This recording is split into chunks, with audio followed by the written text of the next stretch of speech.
Hello everyone, welcome to my channel Disha online learning. আজকে আমরা West Bengal board of secondary এডুকেশনের class 9-এর ইংলিশ টেক্সটের অন্তর্গত লেসন 1 পড়ব। Story name tales of Bhola grandpa, writer's name Manoj Das. Manoj Das একজন Indian writer যিনি উড়িয়া এবং ইংরেজি ভাষায় বেশ কিছু ছোট বিখ্যাত গল্প লিখেছিলেন। এই গল্পটি টেলস অফ ভোলা গ্র্যান্ডপার মূল চরিত্র হলেন ভোলা দাদু, যিনি একজন বেশ মজাদার ভুলো মনের মানুষ। বেশ কিছু হিলেরিয়াস অ্যাডভেঞ্চার নিয়ে তার বিভিন্ন কাণ্ড কারখানা নিয়ে এই গল্পটি টেলস অফ ভোলা গ্র্যান্ডপা। তাহলে শুরু করা যাক। Bhola grandpa and his wife lived at the western end of our village. ভোলা দাদু আর তার বউ থাকতেন আমাদের গ্রামের পশ্চিম প্রান্তে। A large bokal tree overshadowed their hut. একটি বিরাট বকুল গাছ তাদের কুড়ে ঘরটিকে ছায়াচ্ছন্ন করে রাখত। Overshadowed মানে ছায়াচ্ছন্ন করে রাখা। In the bokal tree lived a small troop of monkeys. সেই বকুল গাছে থাকত বাদরদের একটি ছোটোখাটো দল। Bhola grandpa and his wife did not mind it. Bhola দাদু আর তার বউ এই ব্যাপারে মাথা ঘামাতেন না। ডিড নট মাইন্ড ইট মানে মাথা ঘামাতেন না, মানে তারা কিছু মনে করতেন না। One moonlit night we were returning from a festival. এক জ্যোৎস্না ভরা রাতে আমরা একটি উৎসব থেকে ফিরছিলাম। মুনলিট নাইট মানে জ্যোৎস্না ভরা রাতে। The road was long and foggy. রাস্তাটি ছিল লম্বা এবং কুয়াশাচ্ছন্ন। I was riding on the village chowkidar's shoulders. আমি গ্রামের চৌকিদারের কাঁধে চড়ে ফিরছিলাম। Suddenly Bhola grandpa let out a loud wail. হঠাৎ ভোলা দাদু জোরে আর্তনাদ করে উঠলেন। লাউড ওয়েল মানে জোরে আর্তনাদ করা। Everyone in our party was surprised. আমাদের দলের সবাই চমকে উঠল। We halted. আমরা থমকে গেলাম। Enquiry revealed that Bhola grandpa had taken his grandson to the festival. খোঁজ খবর করে জানা গেল যে ভোলা দাদু তার নাতিকে নিয়ে উৎসবে গিয়েছিলেন। He had tightly hold on to the two fingers of the boy. তিনি ছোট ছেলেটির দুটো আঙুল শক্ত করে ধরে রেখেছিলেন। He did not realise when those fingers slipped out. তিনি খেয়াল করেননি কখন সে আঙুলগুলো পিছলে বেরিয়ে গেছে। Bhola grandpa was continuing as before. Bhola দাদু যথারীতি এগিয়ে গেছেন। Then someone asked Bhola grandpa what he was gripping. তারপর কেউ একজন ভোলা দাদুকে জিজ্ঞাসা করেন যে তিনি কি ধরে আছেন। গ্রিপিং মানে হাতে কিছু ধরে আছেন যেন। হি remembered his grandson and let out a loud well. তখন তার নাতির কথা খেয়াল হওয়ায় তিনি জোরে আর্তনাদ করে ওঠেন। অর্থাৎ কিনা তিনি যে উৎসবে গিয়েছিলেন সেখানে তার নাতিকে নিয়ে গিয়েছিলেন এবং তার হাত ধরে ফিরছিলেন, সেটা তিনি বেমালুম ভুলে গিয়েছিলেন। My father chose two sharp-eyed men from our party to go back with Vola grandpa to the festival. আমার বাবা আমাদের দল থেকে দুজন তীক্ষ্ণ দৃষ্টিসম্পন্ন লোক বেছে নিলেন ভোলা দাদুর সঙ্গে উৎসবে ফিরে যাওয়ার জন্য। The grandson was find before long. নাতিটিকে কিছুক্ষণ পরই খুঁজে পাওয়া গেল। He had taken a cosy shelter under a cow's belly. সে একটি গরুর পেটের নিচে আরামদায়ক আশ্রয় খুঁজে নিয়েছিল। শেল্টার মানে আশ্রয়, আর কজি বেলি মানে বেশ আরামদায়ক। পেটের নিচে সে আরামদায়ক আশ্রয় খুঁজে চুপচাপ ওখানে বসেছিল। I remember another funny incident about Bhola grandpa related by my father.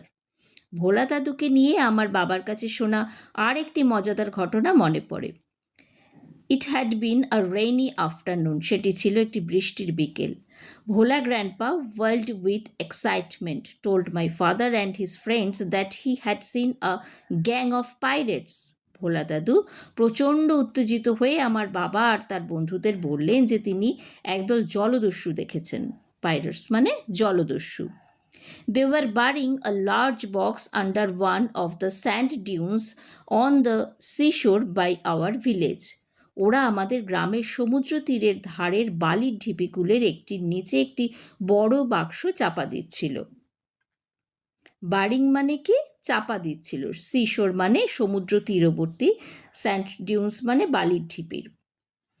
At once, father and his friends started looking for the hidden treasure. তখনই আমার বাবা আর তার বন্ধুরা লুকোনো গুপ্তধন খুঁজতে লেগে গেলেন। হিডেন ট্রেজার মানে লুকোনো গুপ্তধন। Evening passed on to night, সন্ধে পেরিয়ে রাত হয়ে গেল। Moonlight came in through the clouds, মেঘের ফাঁক দিয়ে চাঁদের আলো এসে পড়ল। A pack of jackals were howling, শেয়ালের দল এক টানা চিৎকার করছিল। হাউলিং মানে চিৎকার করা। ইট ওয়াজ পাস্ট মিডনাইট, মাঝরাতও পেরিয়ে গেল। At this point of time, Bhola Grandpa confessed that there was no real treasure. এই সময় ভোলা দাদু স্বীকার করলেন যে আসলে কোনো গুপ্তধনই নেই। It was all a dream which he had during his midday nap. ওটা পুরোটাই তার দুপুরে ঘুমিয়ে দেখা স্বপ্ন ছিল। Once Bhola Grandpa had a great adventure in the Sundarbans. একবার ভোলা দাদু সুন্দরবনে এক উত্তেজনাময় ঘটনার সম্মুখীন হয়েছিলেন। In those days, Royal Bengal tigers freely roamed the dense jungles of the Sundarbans.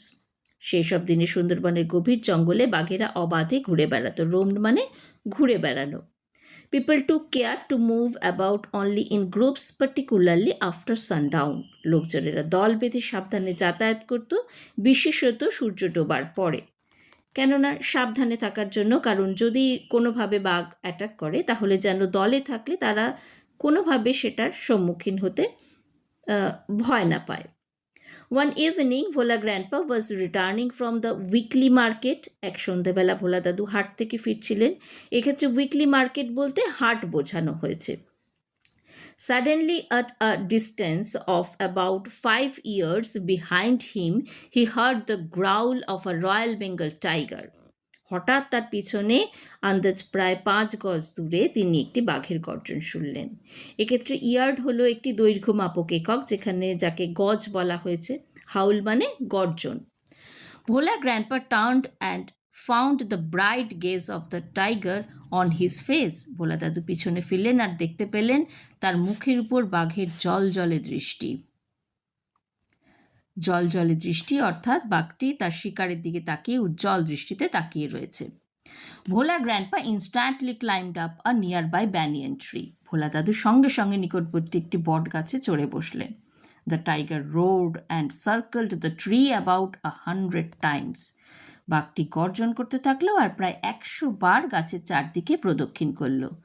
Then it settle down under a bush without taking its eyes off him. তারপর সেটি তার উপর থেকে চোখ না সরিয়ে ঝোপের নিচে থিতু হয়ে বসল। With nightfall the forest গ্রিউ dark and silent. রাত নেমে আসার সঙ্গে সঙ্গে জঙ্গলটা অন্ধকার আর নিস্তব্ধ হয়ে উঠল। Bhola grandpa could hear the tiger beating its tail on the dry leaves. Bhola দাদু শুনতে পেলেন বাঘটি শুকনো পাতার উপর লেজ আঁচড়াচ্ছে, অর্থাৎ বাঘটি যে লেজটাকে এদিক ওদিক করছে রাগে, তাতে শুকনো পাতার উপর সেটি পড়ে আওয়াজ হচ্ছে। আওয়ার্স পাস্ট, ঘন্টার পর ঘন্টা কেটে গেল। Dawn broke with the cooing of doves. পায়রাদের বকম বকম আওয়াজে ভোর হলো। ডন অর্থাৎ রাত কেটে ভোর হওয়ার সময়কে ডন বলা হয়। ভোলা গ্র্যান্ডপা কেম ডাউন। ভোলা দাদু নেমে এলেন। There was a group of men on a mount a little away. একটু দূরে একটি টিলার উপর লোকজনের একটি দল ছিল। Bhola grandpa climbed the mount and requested the first man he saw for some water to drink. Bhola দাদু টিলার উপর উঠলেন আর প্রথম যে মানুষটিকে দেখলেন তার কাছে তেষ্টা মেটানোর জন্য খানিকটা জলের অনুরোধ জানালেন। The man had seen the tiger waiting. লোকটি দেখেছিল বাঘটাকে অপেক্ষা করতে। হি ওয়াজ মাচ বিওয়েল্ডার্ড। তাকে খুবই হতবাক দেখাচ্ছিল। What is your secret that you simply walked past the hungry beast and it did nothing? He asked Bhola Grandpa. সেই লোকটি অবাক হয়ে জিজ্ঞাসা করলো, তোমার মধ্যে কি রহস্য আছে যে তুমি বেমালুম ক্ষুধার্ত জন্তুটার পাশ দিয়ে হেঁটে চলে এলে আর ওটা কিছুই করলো না? The tiger was stretching its limbs and yawning.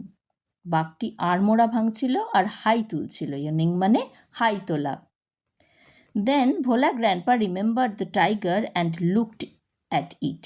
তখন ভোলা দাদুর বাঘটিকে মনে পড়ল আর তিনি সেটির দিকে তাকালেন। Bhola grandpa almost lost his senses in fear. Bhola দাদুর তখন প্রায় ভয়ে জ্ঞান হারিয়ে ফেলার মতো অবস্থা। He ran back home. তিনি ছুটতে ছুটতে ঘরে ফিরে এলেন। Half a century later, Bhola Grandpa left us forever one morning at the age of 95. অর্ধেক শতাব্দী পরে এক সকালে ভোলা দাদু ৯৫ বছর বয়সে আমাদের চিরদিনের জন্য ছেড়ে চলে গেলেন। His 80-year-old wife lamented much. তার ৮০ বছর বয়সী বউ বিস্তর কান্নাকাটি করছিলেন। ল্যামেন্টেড মানে প্রলাপ বকা বা কান্নাকাটি করা। She said with a sigh, "The old man must have forgotten to breathe." দীর্ঘশ্বাস ফেলে তিনি বললেন, পুরো মানুষটা নিশ্চয়ই নিঃশ্বাস নিতে ভুলে গিয়েছিল। সাই মানে দীর্ঘশ্বাস ফেলা। অর্থাৎ কি না, ভোলা দাদুর ভুলো স্বভাব তার পুরো গল্প জুড়ে আলোচনা করার পরেও এটা বোঝা গেল যে তার গৃহিণী যিনি, তিনিও জানতেন যে তিনি প্রচণ্ড ভুলো মানুষ ছিলেন এবং হয়তো শেষ মুহূর্তেও তিনি নিঃশ্বাস ফেলতেই ভুলে গিয়েছিলেন। তো এই হলো ভোলা দাদুর গল্প। তোমাদের আশা করি বুঝতে কোনো অসুবিধা হয়নি। যদি এই ভিডিও তোমাদের উপকারে লেগে থাকে, please subscribe the channel Disha online learning. Thank you. সবাই ভালো থেকো।